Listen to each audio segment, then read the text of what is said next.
porque o dia que você encontrar Jesus, você passa por cima do capeta, do inferno, de Satanás, porque Jesus é irresistível.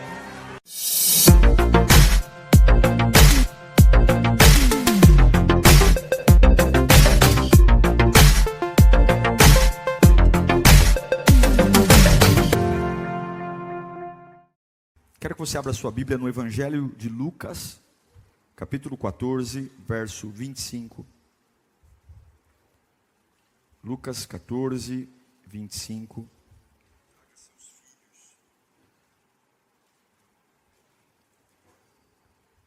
Vou compartilhar aqui de novo a live. Peço que você que pode, faça o mesmo.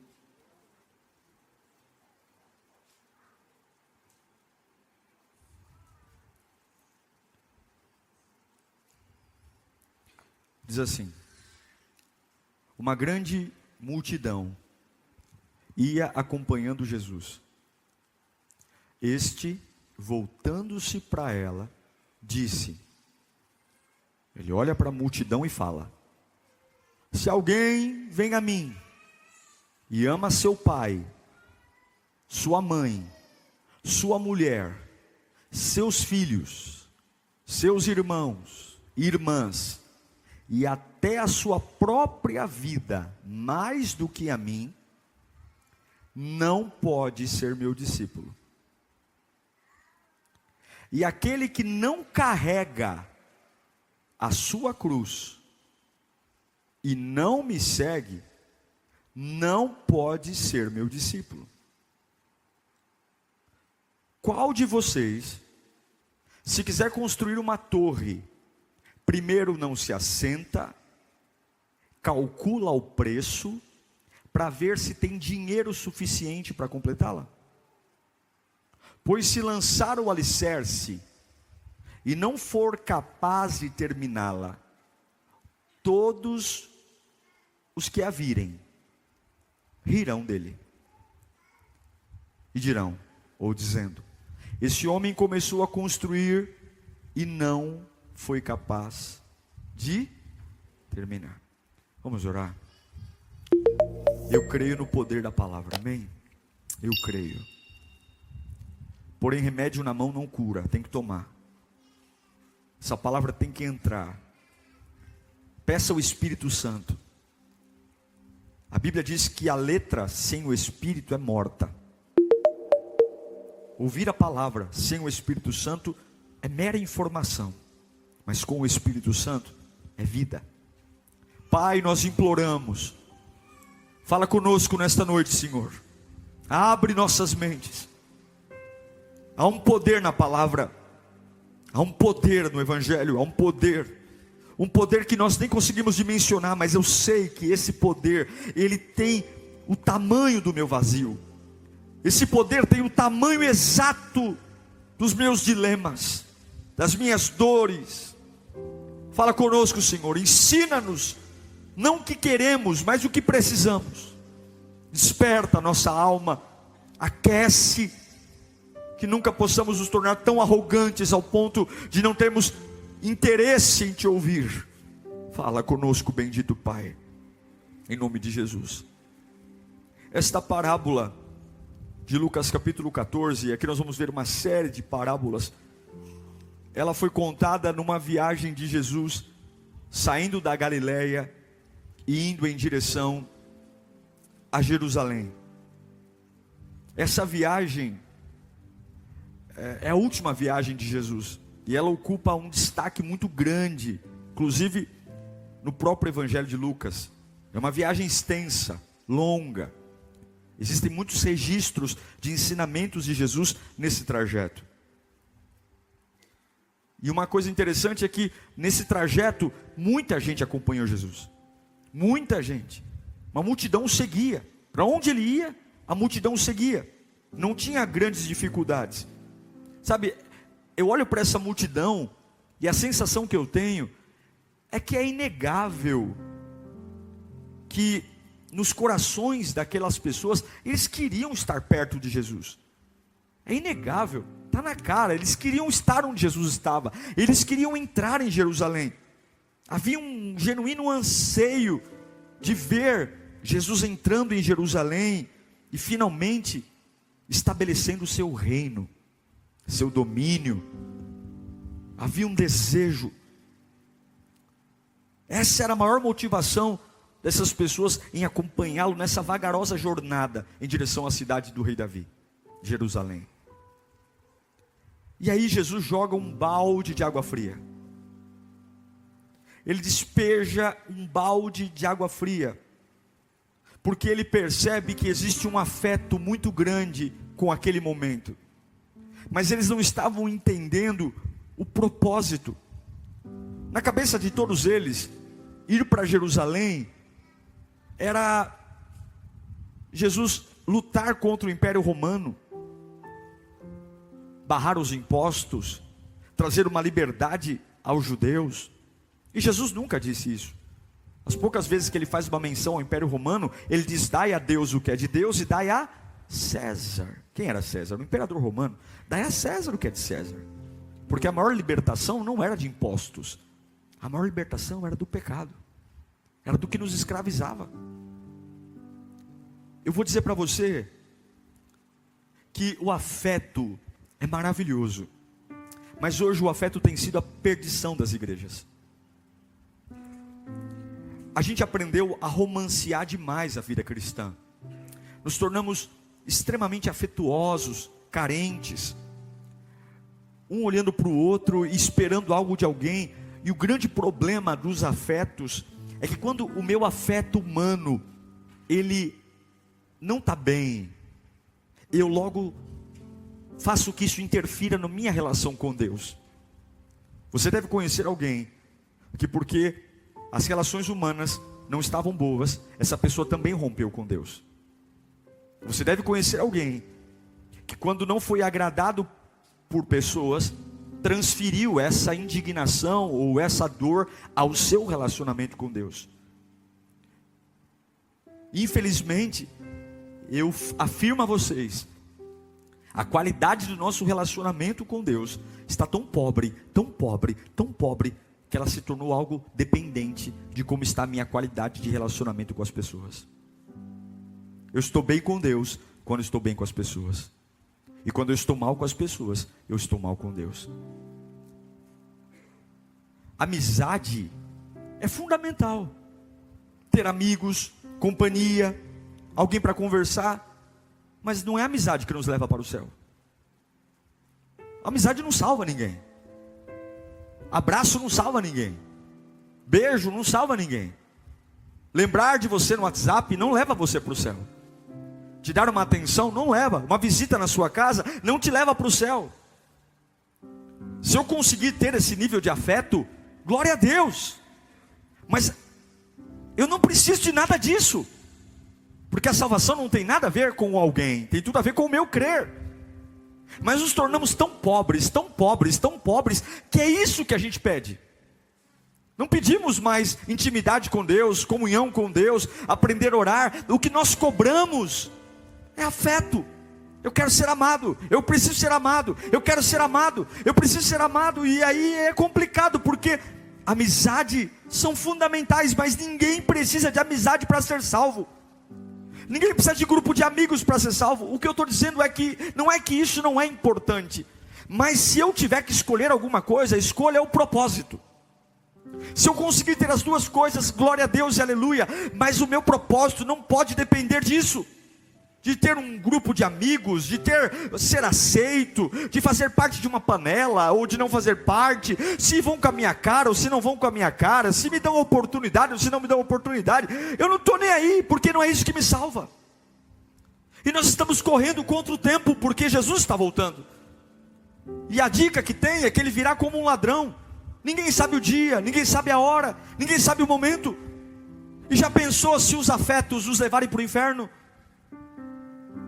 Já pensou o inferno estar cheio de crentes que foram amados pela igreja, cuidados pela igreja, que foram tratados, visitados, perdoados pela igreja, que foram incluídos em áreas de voluntariado, que foram incluídos no louvor, na dança, que foram amados, que foram para parques, que comeram pizzas, que fizeram grandes amizades, que se casaram e vão para o inferno porque nunca entenderam o propósito de suas vidas. É muito bom ter afeto, é muito bom ser amado, mas eu não preciso disso para ir para o céu. Eu não preciso. E o que nós vemos hoje é uma pancada de crente que não está nem aí para o seu propósito e fica pelos cantos da vida, em lamúrias eternas, cobrando o afeto. Eu não preciso de carinho para ir para o céu. Eu não preciso de atenção. Eu preciso crer em Jesus. Eu preciso crer que Ele é o Senhor. E eu digo que esse é o maior pecado da igreja moderna. Querem tanto segurar as pessoas na igreja, querem tanto trazer as pessoas para dentro, que enchem-as de afeto e não entregam a elas o propósito. Jesus era um popstar, meu. Jesus era uma celebridade. Ele olha para uma multidão e ele vai dizer, se você, olha para mim, ei multidão, se você ama seu pai, sua mãe, se você ama sua mulher, seus filhos, se você ama seus irmãos e irmãs, ou sua própria vida, mais do que a mim, cai fora. Você não pode ser meu discípulo. O que ele está falando? Vamos conversar sério aqui. Ele está falando de amor de pai, de mãe. Ele não está falando nem de amigo. Ele está falando, Jesus está falando, se você não me amar acima do pai que você vai deixar para me seguir, da mãe, do irmão, do filho, da filha, da mulher, cai fora, nem me segue. Você não pode ser meu discípulo. O que Jesus está falando? O afeto que você tem pelas pessoas não pode sufocar a minha presença na sua vida. Menos afeto, mais propósito. O quanto o afeto ou não afeto das pessoas interfere na sua relação com Deus. O quanto mais frágil você se torna quando você não tem dos outros aquilo que você queria. É isso que Jesus está falando. Sua família, legal, seus pais, seus irmãos, mas entenda uma coisa, eu estou te chamando para um propósito, é eu e você, você e eu, não tem ninguém, não tem um terceiro. Se você não me amar mais do que todos esses, cai fora. Mas não é isso que a gente vive. Só falta eu estender um tapete vermelho para as pessoas. E gente folgada, que acha que Deus é padaria.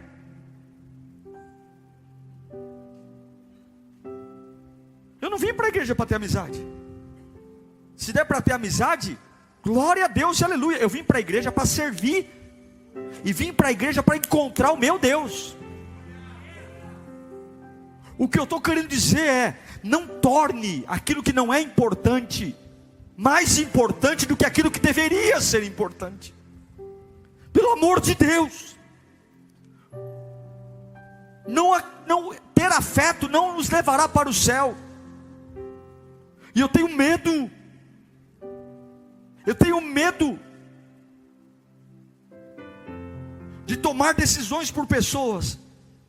Eu tenho medo de ter a fé que as pessoas devem ter. E um dia Jesus olhar para mim e dizer: você não tinha o direito de fazer aquilo com os meus pequeninos? Quantas vezes a gente fica cobrando afeto e não lembra do quanto o evangelho custa? O quanto custa seguir Jesus? Custa, irmão. Olha a rotatividade de pessoas diante de Deus. Olha o nível de pessoas que chegam e vão. Por que tudo se apaga? Por quê? Por que tantas pessoas desanimadas, sem esperança? Porque nos enchemos de afeto. Isso não quer dizer que a gente vai ser um bicho, um brucutu, que vai sair olhando para o chão. Não, eu amo uma igreja. A Lírio, você sabe, a Lírio é uma igreja gentil. A gente tenta fazer o que pode, para tratar bem, para receber bem, para ajudar. Eu cobro isso dos voluntários, eu cobro isso dos líderes. Eu digo, recebam bem, porque todo culto é um grande culto. Não pode ser um culto comum, porque se Jesus está num lugar, tem que ter algo especial. Mas eu não posso sobreviver disso. Se eu chegar um dia aqui e ninguém me der a paz do Senhor, se eu chegar um dia aqui todo mundo me virar as costas, eu não sou obrigado a ficar aqui, mas eu venho, cultuo, presto culto ao meu Deus e vou embora. O que Deus quer falar conosco é: há um custo de ser discípulo, e o custo é: cadê seu propósito? Por que a gente critica tanto aquilo que a gente deveria estar se lançando? Por que aquilo que deveria guardar, a gente agora joga fora? Porque não tem afeto, beijo, abraço. Se você, o termo no original é: se você não aborrecer seu pai, sua mãe, seu irmão, você não é digno. A palavra aborrecer significa causar ódio, repulsa, ou seja, contrariá-los. Se você não for capaz de contrariá-los por minha causa, você não é digno de ser meu discípulo.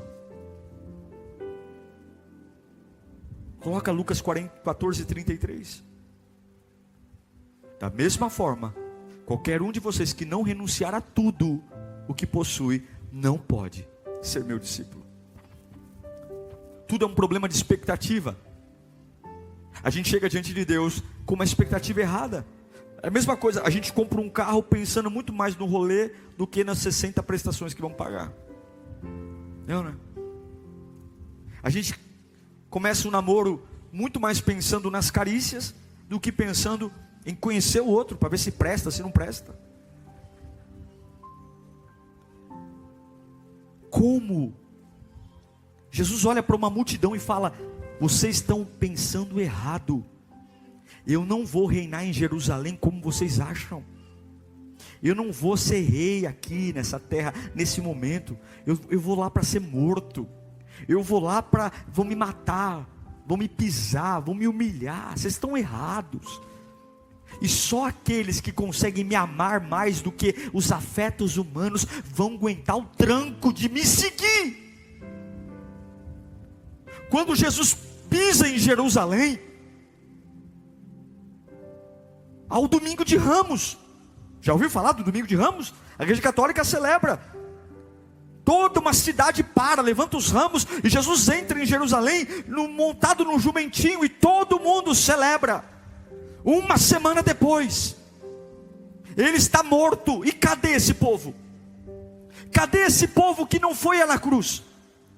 Eu garanto para você que muita gente que levantou o ramo para Jesus passar na entrada de Jerusalém estava na mesma plateia que gritou: solta o Barrabás, solta o Barrabás, solta o Barrabás.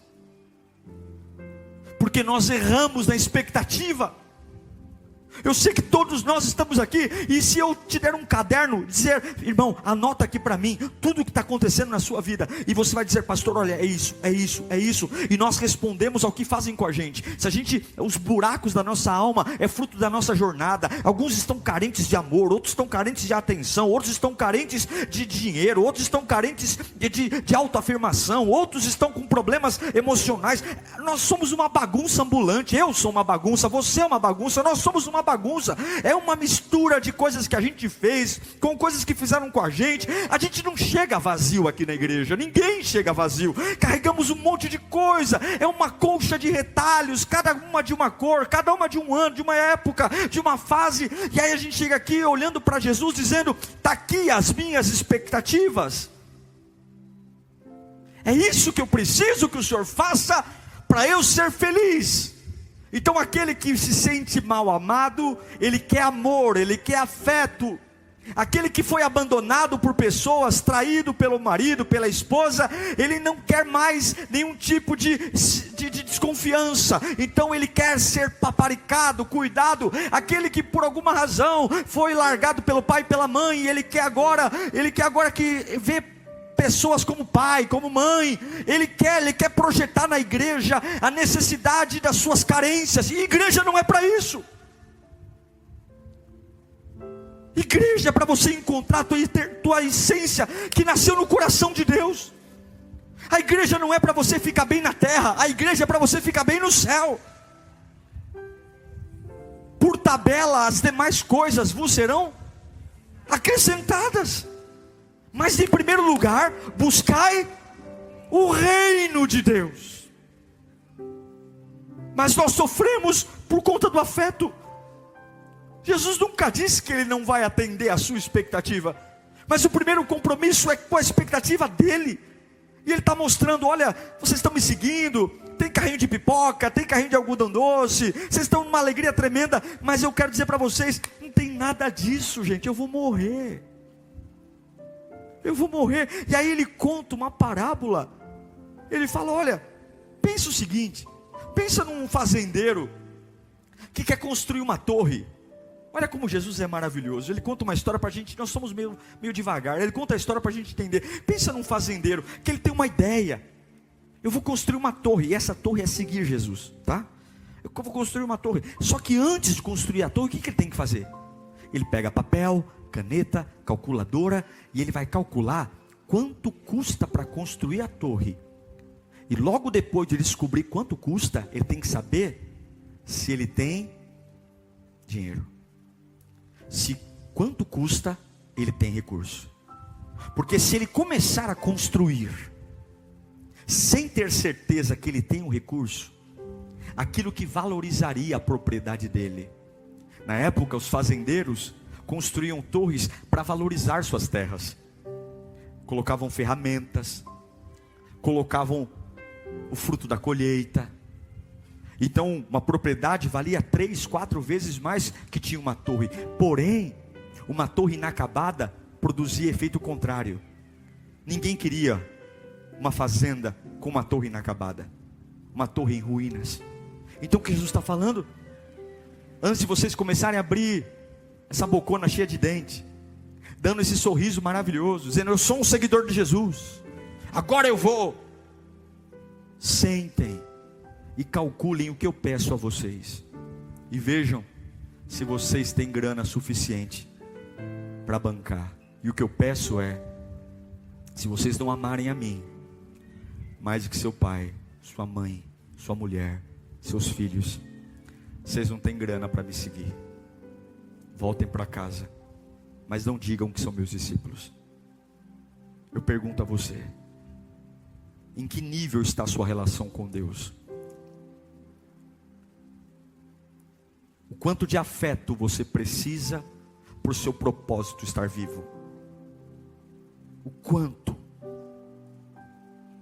O custo da torre é o custo de ser discípulo. Querer ser um discípulo sem calcular o custo é passar vergonha. É chegar na igreja 2 meses e querer fazer tudo. Conta comigo. Sobe, desce, ajuda, chega cedo, vai embora de madrugada. Mas assim como o fogo de palha apaga, essa pessoa paga porque ela quer construir uma torre sem saber o quanto custa. E o que custa? Custa amar Jesus acima da cara feia que vão fazer para mim. Custa amar Jesus acima das portas que vão fechar. Custa amar Jesus acima da incompreensão, acima da fofoca, acima de quando eu achava que a pessoa estava comigo e não está. Eu tenho que amá-lo acima das decepções, acima. Esse é o custo. Esse é o custo. Na minha cabeça, Jesus entraria em Jerusalém e sentaria no trono, do lado de príncipes e reis. E qual é o custo? Ele não entrou para sentar no trono, ele entrou para ser crucificado. O custo é amá-lo, mesmo quando ninguém me ama, mesmo quando ninguém me aceita, mesmo quando eu sou tratado como um cocô do cavalo do bandido. E eu não permito que isso interfira no meu propósito. Nós nos acostumamos demais com o afeto. Nós nos acostumamos demais. Mas nós não viemos aqui, queridos irmãos, para recebermos as gôndolas do mercado e sairmos com as sacolas cheias de milagres. Nós viemos aqui para que em nome de Jesus Ele seja exaltado. Você sabe qual é a finalidade de um milagre? Por que Jesus cura alguém? Ele cura porque tem corações tão duros, tão duros, tão duros, tão duros, tão duros, que só conseguem crer em Deus se veem. Mas Jesus disse para Tomé: bem-aventurados são aqueles que não viram, mas creram. O maior milagre é alguém que não vê, não toca e não projeta nas pessoas o que só Deus pode dar. Só Deus pode dar. Eu quero ter uma vida valorizada. Eu quero ter minha vida valorizada. Eu quero que a minha propriedade seja valorizada. E eu vou colocar todo o meu dinheiro para construir essa torre, toda a minha energia. Pare de romancear a sua fé. Jesus diz: qual é o homem que antes não senta para processar? Muitos querem ser pastores, porque olham para a plataforma e acham que ser pastor é pegar o microfone e falar palavras bonitas. Não é, há um custo. Há um custo para ser voluntário, há um custo para ser membro, há um custo para me batizar, há um custo para seguir Jesus. E quanto mais eu sigo, menos eu dependo dos outros. Quando aqui na Lírio eu martelo essa tecla dizendo que iguais não se sustentam, quando eu martelo essa tecla dizendo que você não deve depender de pessoas, não é porque a gente não ama um ao outro, não é isso. A gente se ama, mas não posso depender disso. Não posso. Quando na parábola da dracma perdida, a mulher chora dizendo que ela perdeu a dracma, há um valor no conjunto. O que ela faz? Como é que eu recupero a dracma perdida? Aquela parábola representa exatamente aquele que já se converteu.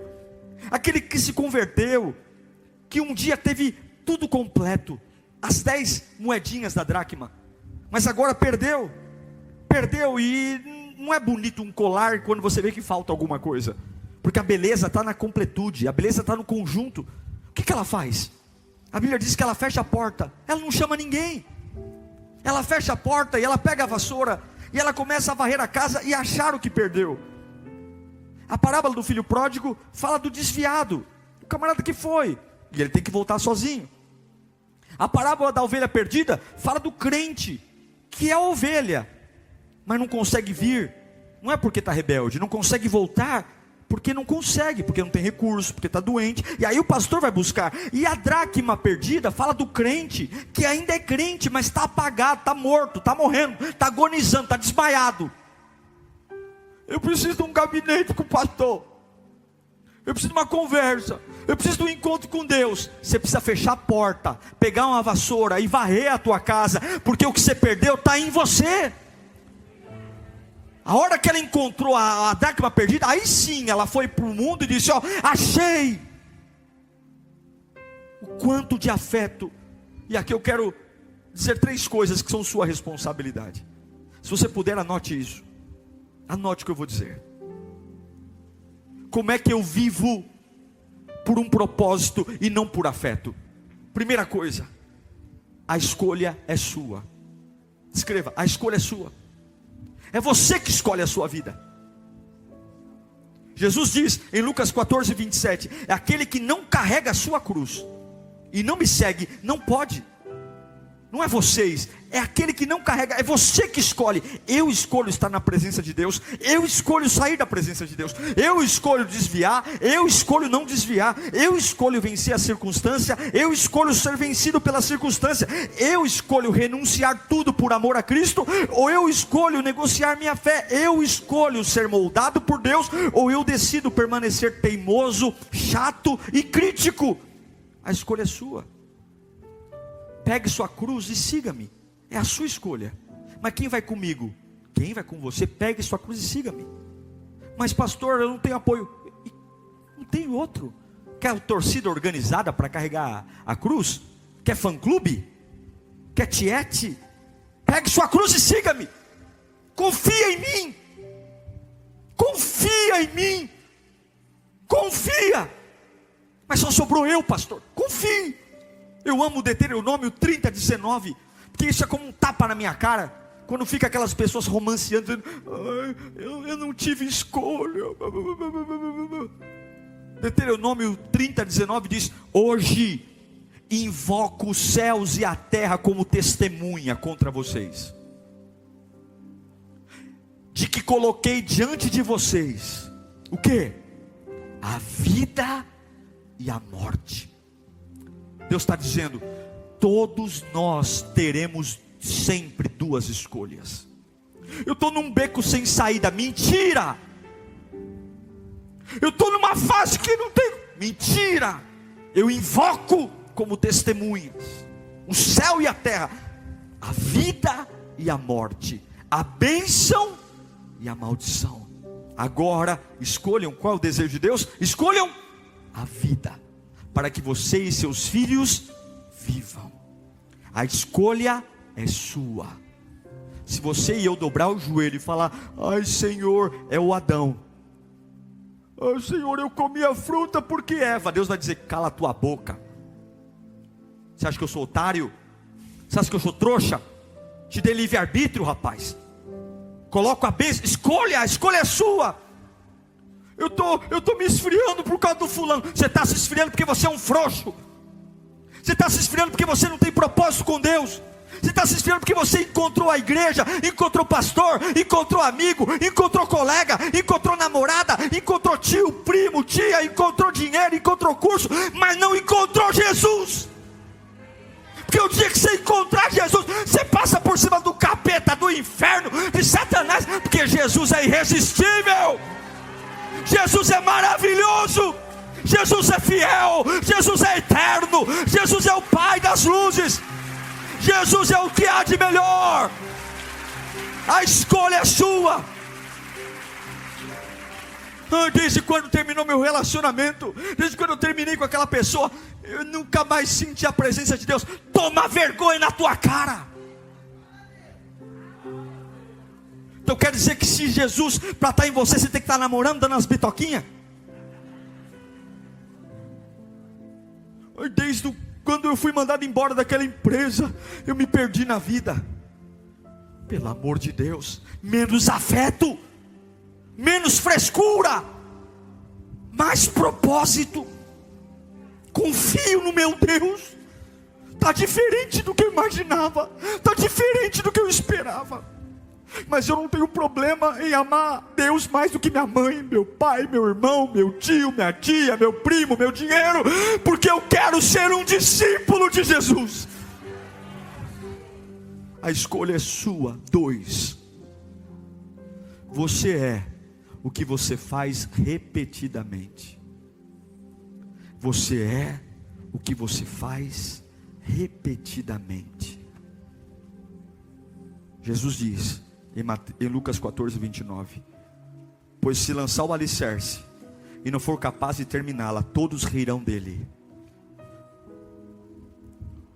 Pois se lançar o quê? E não for capaz de terminá-la. Então não dá para eu fazer a fundação da torre e no outro dia e viajar. Eu tenho que fazer a fundação e no outro dia está onde? Eu estou lá colocando a primeira fiada de bloco. No outro dia eu estou fazendo o quê? Colocando a segunda fiada de bloco. No terceiro dia eu estou lá, porque eu só vou acabar a torre se eu fizer e trabalhar com a torre repetidamente. É repetidamente. Eu começo pela fundação, mas eu não posso parar com a fundação. Todos os dias eu estou trabalhando na torre. É dia após dia. Eu não posso dizer que eu tenho uma casa, uma torre, só porque eu coloquei a sapata no chão. Não, a torre só vai existir quando ela estiver terminada. Você está entendendo? Você está entendendo? Tem gente tirando férias de Deus, dizendo, eu já fiz muita coisa. Até o dia que Jesus voltar, irmão, nós não podemos parar a construção da torre. Você só vai ter uma torre quando você olhar para ela e falar, acabei ela. E ela só vai acabar quando o rei aparecer nas nuvens do céu e dizer, venha amada minha, venha noiva minha.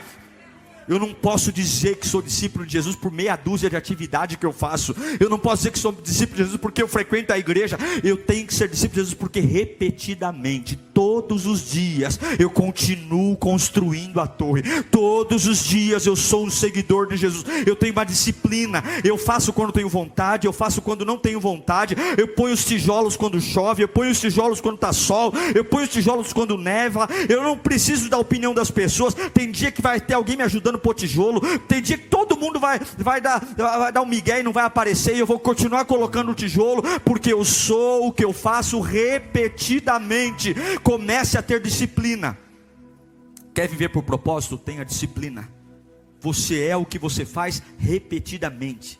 Você é bom naquilo que você faz todos os dias. Eu não sei orar, não ora. Eu não sei adorar, não adora. Você é bom naquilo que você faz todos os dias. Todos os dias. Quer ser bom no espiritual? Quer ser bom no sobrenatural? Quer aguentar o que ninguém aguenta? Ore todos os dias. Veja o sobrenatural todos os dias. Quer ser bom no mistério? Fale em mistérios com Deus todos os dias. Quer ser bom de Bíblia? Leia a Bíblia todo dia. Quer ser bom da pregação? Pregue todos os dias. Pregue para você, pregue para o papagaio, pregue para o cachorro. Sabe qual foi meu laboratório de pregação? Meu laboratório de pregação, quando eu ia para a igreja, eu era moleque, pequeno. Eu chegava em casa, me trancava no banheiro, pegava o desodorante, ia para frente do espelho e ficava, e Deus, e pai, não sei o que, e não sei o que lá, e tá no espelho, tal, não sei o que. Pegava o sabonete líquido e falava que era óleo ungido e tacava, em nome de Jesus, receba aí poder. E hoje eu vejo tudo que eu fazia com 9, 10 anos acontecendo realidade. Sabe por quê? Porque aquilo que você sonha repetidamente acontece. Deus honra. Não abra a mão do teu chamado, não abra a mão do teu propósito, porque alguém fez cara feia, porque alguém falou mal de você, porque o dinheiro não deu, porque foi mandado embora. Abraça o propósito e torre todos os dias. Torre, todos os dias. Construa.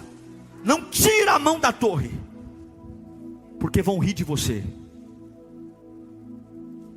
Repita comigo: a persistência quebra a resistência. Se você constrói uma torre todo dia, por mais que exista uma resistência, você vai quebrar.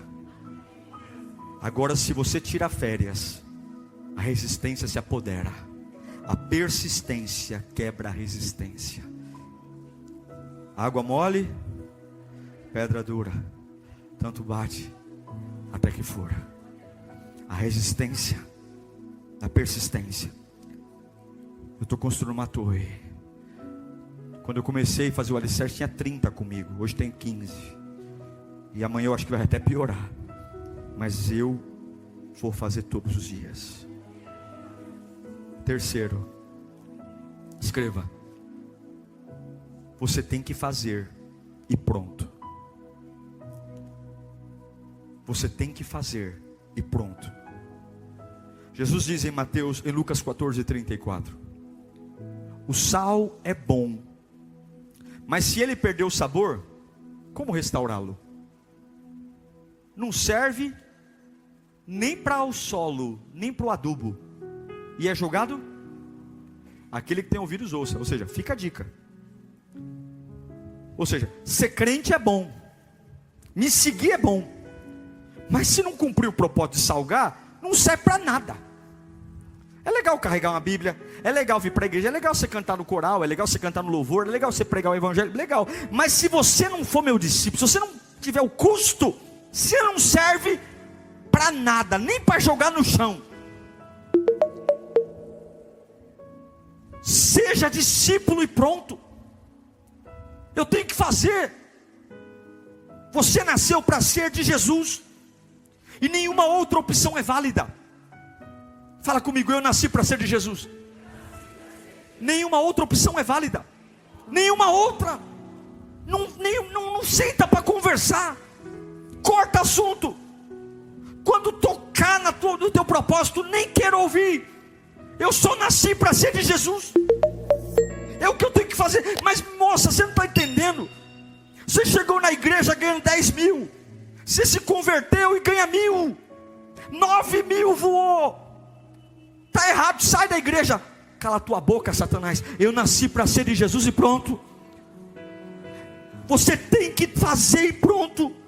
Não negocia. Você só negocia aquilo que deixou de ser importante. Você só põe à venda aquilo que não tem valor para você. O que tem valor não tem preço. E a sua comunhão com Deus não tem preço. Não ponha preço nela. Eu vou para a igreja com dor de cabeça, sem dor de cabeça. Eu vou para a igreja cansado. Pode me odiar, pode não me dar eu não estou nem aí. Eu faço o que eu tenho que fazer. Eu vou pôr meu tijolinho todos os dias. Eu não tenho que pensar. Eu tenho que pensar para pecar. Eu tenho que pensar para falar mal da vida dos outros. Eu tenho que pensar agora para servir a Deus eu não tenho que pensar coisa nenhuma. Eu simplesmente faço e pronto. O afeto nos fez pensar demais. Irmãos, aqui eu encerro. por 3 vezes. Jesus, eu sou meio repetidor, mas Jesus não era. Por 3 vezes, Jesus disse: não pode ser meu discípulo. Ele disse isso em Lucas 14, 26. Não pode ser meu discípulo. Ele disse isso em Lucas 14, 27. Não pode ser meu discípulo. Ele disse isso em Lucas 14, 33. Não pode ser meu discípulo. Ele deixou muito claro para o povo: se vocês não entenderem que o propósito é maior que o afeto, não podem ser meu discípulo. Se tem alguém aqui com saudadezinha de pai, de mãe, de irmão, alguma coisinha que, pastor, mas como é que vai ser lá? Vão me receber? Eu quero muito que te recebam, mas não conta com isso. Você não precisa de ninguém para ser discípulo de Jesus. Se conseguir conciliar o afeto com o propósito, glória, glória, glória. Agora, se não tiver afeto, glória, glória, glória, porque o propósito está intacto. Enquanto você viver por afeto, você vai pagar o preço de destruir seu propósito. Essa mensagem não é para te deixar uma pessoa fria. Essa mensagem não é para você dizer: então tá bom, pastor, eu não olho mais para o lado. Não. Cuide das pessoas. Ame, ajude, contribua, se importe. Mas sempre num nível que não comprometa o seu propósito com Deus. Nunca espere algo de alguém que pode falhar. Confiança, estudamos isso no jejum essa semana. Confiança é depositar esperança. Eu só confio em um, Jesus Cristo. Só. O resto, seremos educados uns com os outros. Brincaremos. Mas confiar, só tem um. Que é o mesmo ontem, hoje e eternamente. A Ele, todo o meu afeto. Aos homens, todo o meu afeto, mas sem esperar nada em troca. Eu vou ajudar, mas não espere retribuição. Eu vou amar, mas não espere retribuição. Eu vou dar bom dia, mas não espere retribuição. Eu só espero dele. Quando o propósito for maior que o afeto, Satanás vai colocar seu nome nos mais procurados do inferno. Vai dizer: vamos caçar até a morte, porque ele entendeu como se tornar um discípulo verdadeiro de Jesus Cristo. E eu quero que o meu nome esteja nos mais procurados do inferno. Você também quer que o seu esteja lá? Ah não, pastor, pelo amor de Deus. Você quer fazer as pazes com o inferno? Eu quero que o meu nome esteja na lista dos mais procurados, porque eu sou um seguidor de Jesus. Eu não preciso de ninguém. Vou chorar, mas eu não vivo de afeto, eu vivo de propósito. Sabe qual é o maior propósito?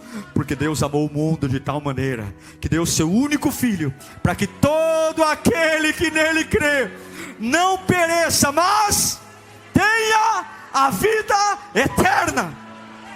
Esse é o maior propósito da vida eterna. Quando a trombeta soar, nunca mais eu vou chorar, nunca mais eu vou ouvir ranger de dentes, eternamente estarei com Ele. E isso não é ganho por afeto, isso é ganho por propósito. Feche os seus olhos nesse momento, renove seu propósito com Deus. Veja quais são as últimas coisas que te chatearam, veja quais são as últimas coisas que tiraram a sua estribeira. Ai pastor, eu perdi a paz por causa disso, perdi a paz por causa daquilo. Ai, é tanta coisa. Acabou, chega, Senhor. Coloca Ele no topo. Coloca Ele no topo, no topo, no topo, no topo, no topo, no topo, no topo, no topo. Ninguém vai concorrer, ninguém vai estragar, ninguém vai estragar, ninguém vai estragar. É menos afeto, mais propósito. Ame, ame, ame, ame, ame as pessoas, sim, ame, ame, cuide delas, se importe. Mas acima de tudo isso, são palavras de Jesus. Se você não amar teu pai, tua mãe, teu filho, tua mulher, teu marido, a você mesmo, se você não amá-los menos do que eu, fica aí, sai fora, porque você não pode ser meu discípulo. Espírito Santo, toca no nosso coração agora. Aviva a tua obra em nós, Pai. Aviva a tua obra aqui, meu Deus. Aviva aquilo que se apagou, aviva aquilo que dormiu, aviva aquilo que se entristeceu, as nossas bobagens, as nossas infantilidades, as nossas meninices, as nossas conversas tolas. Eu não vou me enroscar. Eu quero viver uma vida de propósito. Eu decido seguir Jesus. Eu repetidamente construirei a minha torre, e eu simplesmente vou fazer, querendo ou não querendo, com vontade ou sem vontade.